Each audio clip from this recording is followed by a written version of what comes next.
Is the GOAT. He's a four-time Super Bowl champion, future Hall of Famer. Rob Gronkowski is here. We have so much to talk about, lots of fun. We talked to you last week, and it was sort of in the midst of what's going on, hurricane season, the ravaging of the eastern seaboard from Florida, Carolinas, Helene, Milton. And you were going through it, making sure, like, family was okay. And I could tell, without even talking to you, you were just sort of trying to piece together how you could help. And we didn't talk about it, but since then, I've noticed that you put together a GoFundMe to sort of help families, provide things for families critically affected. As if this isn't just a thing that's over in a week, and there's a QR code, everybody, that you guys can go here. I looked, and it's raised over $130K already, which is amazing. How can we help, and what made you want to do this? Yeah, I appreciate that, Kay. I mean, I have a big presence in the Tampa area, obviously in the sports world and the business world as well. My dad has a house down in St. Petersburg. My mom has a house in Fort Myers. Yes, she's inland enough so she doesn't get the storm surge, but she's affected by the wind. And she does house watches, so she's always, watching people's houses that were flooded, so she's affected in that way.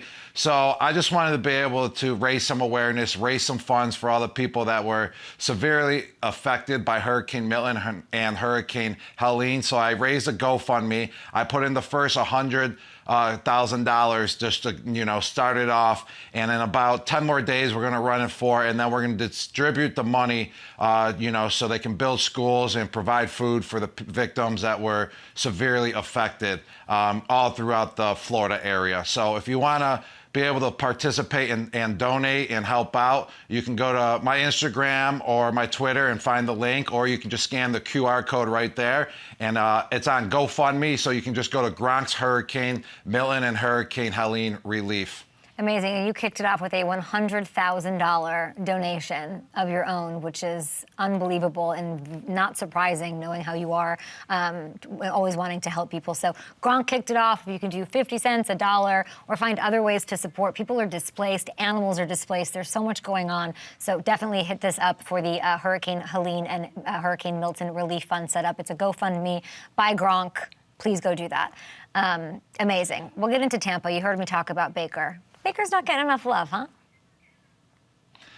Baker is getting plenty of love lately, I knew you were gonna but say at the same time, it's not enough because of the job that he's doing. I didn't even know that he was first in touchdowns this year until you just brought that up earlier in the show, which is impressive. And he should be first in touchdowns. He's got Chris Godwin. He's got Mike Evans, one of the best receivers in the history of the game. And this is his second year as well. So he's understanding how the team operates. He's understanding the chemistry of his players. He has a good core group.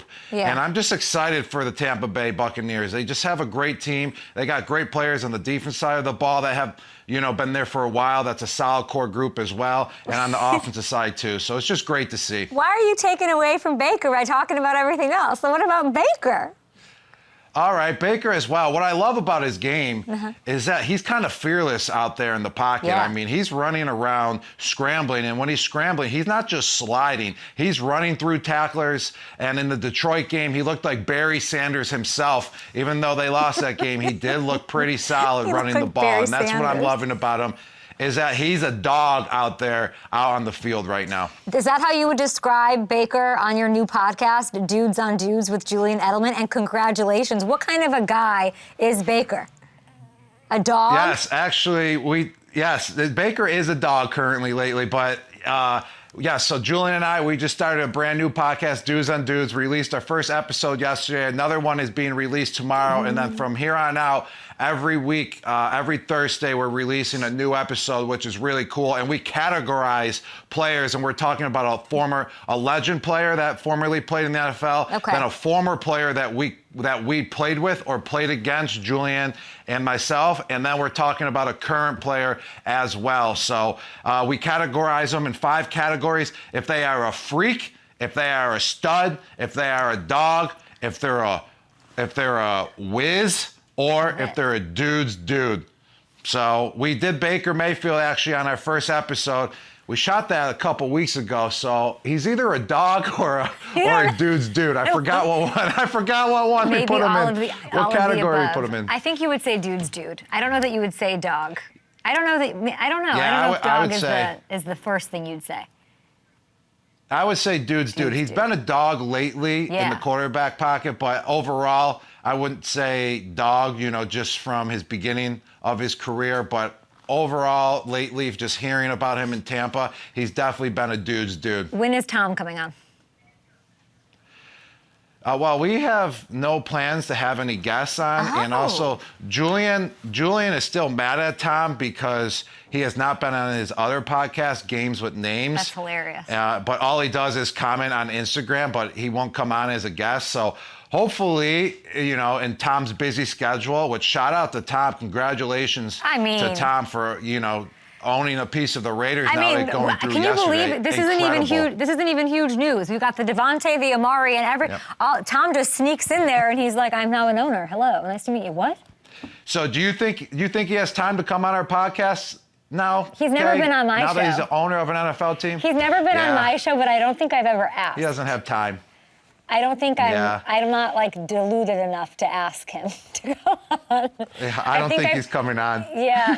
Why? Wait, now you're making me want to try to get him on. Why? What's he so busy with? What's he got going on?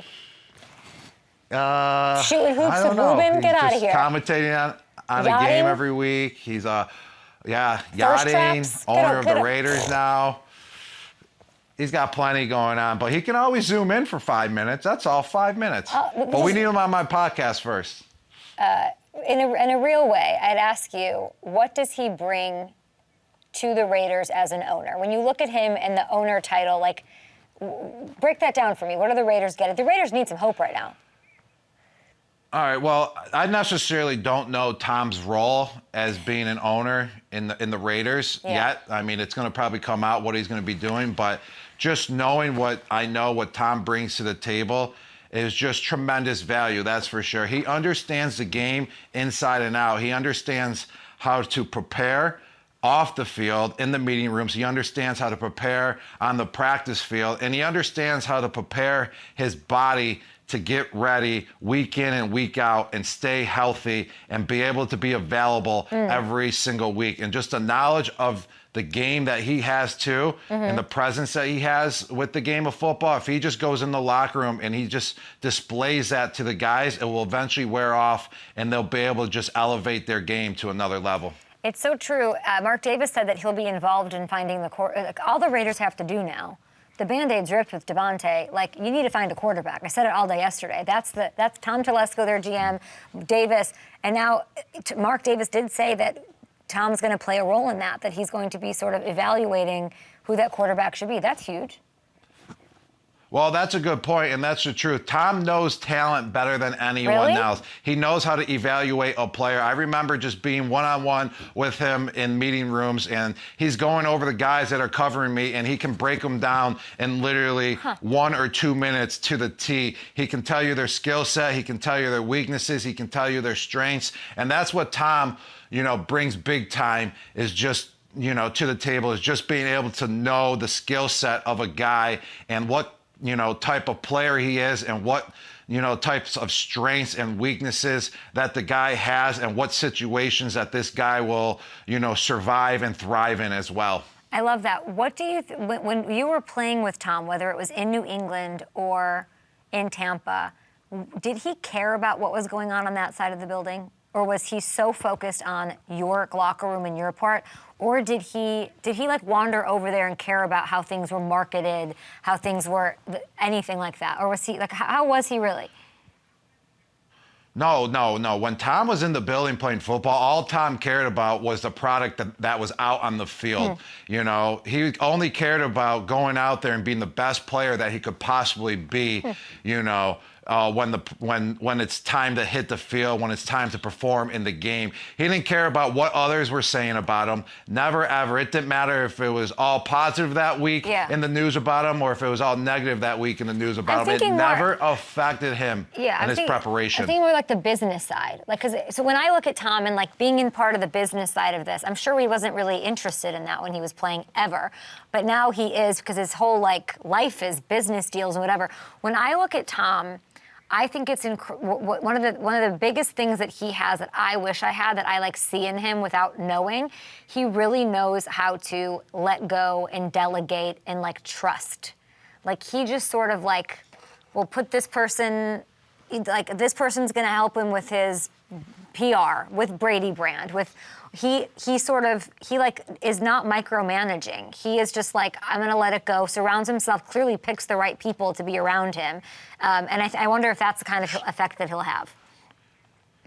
Yeah, well, I mean, Tom kind of learned that just through playing the game of football, Probably. that he knows he has to have a great team around him in order to, thrive. And Tom Brady is going to do what Tom Brady does. He's going to help that team that's around him thrive to the highest level as well. He's going to perform and do his job, but he knows what it takes to get to the highest level, and that's surrounding yourself with other talent as well. And that's what he has done, obviously, on the field when he was playing, and now he's done it off the field while he's playing too. And if Tom just puts in any effort like he did preparing for a game, even 10% of the effort, preparing for a game the way that he prepared week in and week out, he will be successful outside of football, and that's what he's been doing. He's been just rocking it in the booth for Fox. He's now the owner of the Raiders, part owner of the Raiders, and just everything he does it with purpose as well. Yeah. And that's what makes him so great, is that he cares what he's doing. Yes. And he's not going to take something on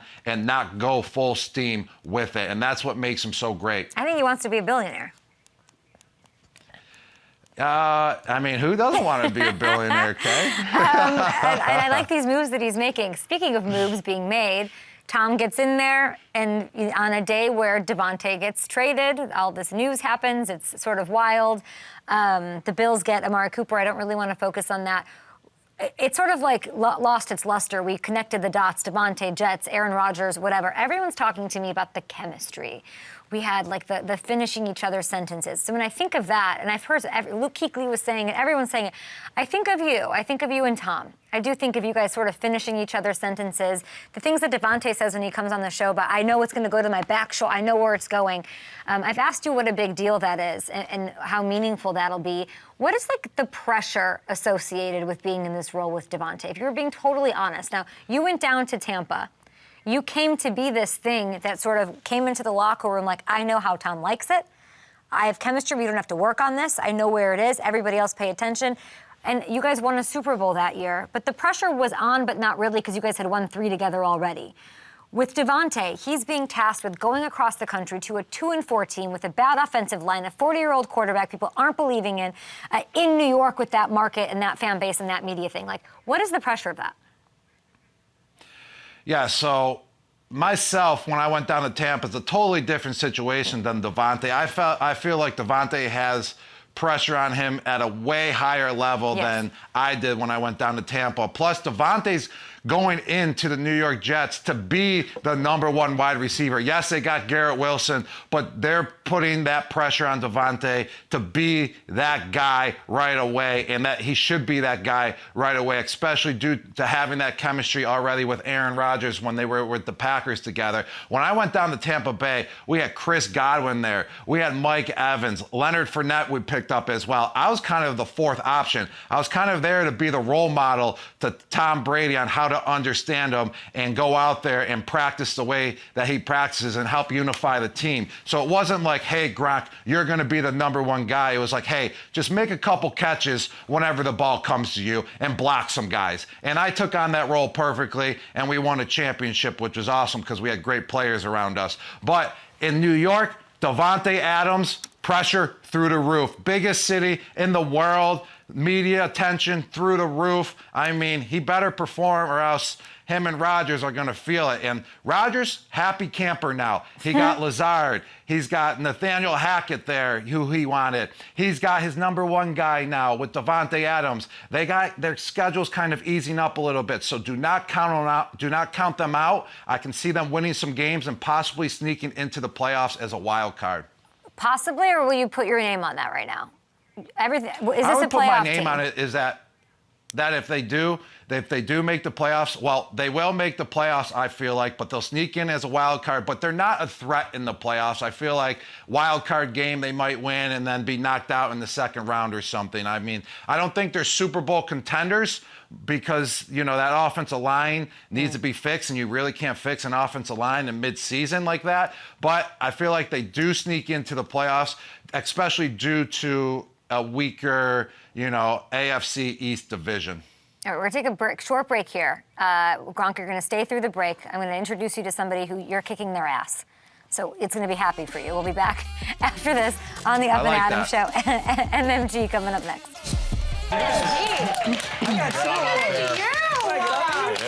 Come on.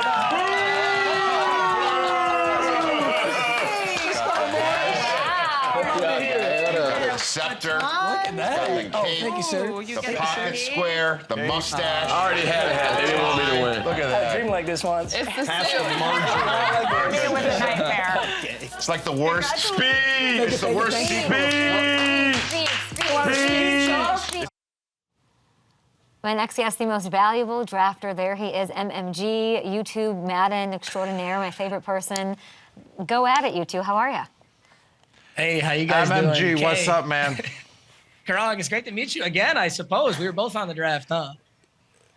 Yeah, pleasure to meet you, man. You won the Ultimate Fantasy Draft. So my question is, how is your team doing this year since you won that, since you won the best team, when drafting?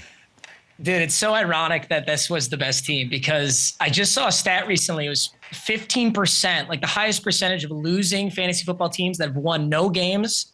They had round one, pick one. They took Christian McCaffrey just like I did. That's like the number one indicator that you suck at fantasy is if you took Christian McCaffrey. I mean, Gronk, you're kicking his butt. It was just all. Gronk, you're winning. I Look am at that. kicking his butt. I would say Christian McCaffrey's not really doing much for him. So if we were playing week in and week out, I'm sure he would have traded out Christian McCaffrey and put in another running back and wouldn't have 0 points in that category, and it would be a closer game. But I am whooping your butt, MMA. It's like you're kind of like that preseason team where they're destined to win the Super Bowl and they have all the hype. Like the Philadelphia Eagles dream team in like 2013. They're going to win it all. They got everyone, and look at they just crashed. That was you with the Ultimate Fantasy Draft. Gronk's getting vaporized somehow. I don't know what quite is happening. Gronk, is Leif pranking you or something? Is this a Leif thing? What's happening with you? Do you see yourself? There must be there's ghosts somewhere. It's like there's ghosts in here. Hey, I'm back. I think there needs to be some kind of a bet here. I think if MMG beats you somehow miraculously by the end of the season, I think MMG deserves a Fox shout-out in the playoffs. Yeah. What do you think? But I don't get a waiver wire. Like, let me get Jordan Mason in there. Let me get CMC out. And we'll talk. Gronk, would you do that if MMG somehow can turn this around without McCaffrey? Will you give him a little Fox shout-out? I would 100% give him a Fox shout-out. Don't do it, Gronk. If he can CMC's pull it back. off, there's like CMC's there's like coming a back. 1% chance of that happening. Can I Hey, tell Jamar you? does look It's good, not though. going to happen. MMG, you know what happened a couple of minutes ago? Gronk said that, I see the Barry Sanders jersey, and you're a huge Lions fan, of course. Michigan State's party on the whole thing. Gronk said that Baker Mayfield looks like Barry Sanders. I heard it. What do you make of Dude, that? he's so good right now. He is. He's incredible right now. Oh, hold on. He had a run that looked That's like not what he Barry said. Sanders That's not when what they he were said. playing the Detroit Lions this year. That's all. He doesn't look like Barry Sanders. He had a run that looked like Barry Sanders. I think that was the funniest thing maybe Gronk said in a long time, which I love. And Gronk, you have Leif to go deal with, so we'll let you go. And we're going to talk. Who do the Lions got this week, by the way? Who do the Lions have? Lions have the Vikings. Vikings. Oh, yikes. Gronk, That's actually scarier than I thought it would be. Gronk, pick that game for me. It's in Minnesota. That's a great game. Early one on Fox. Pick it. Oh, that is a good one. Oh.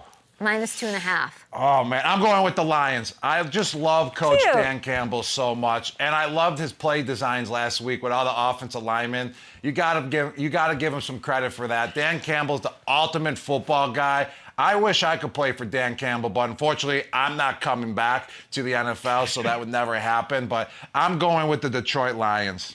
All right. See, look at how happy you made MMG. We love that.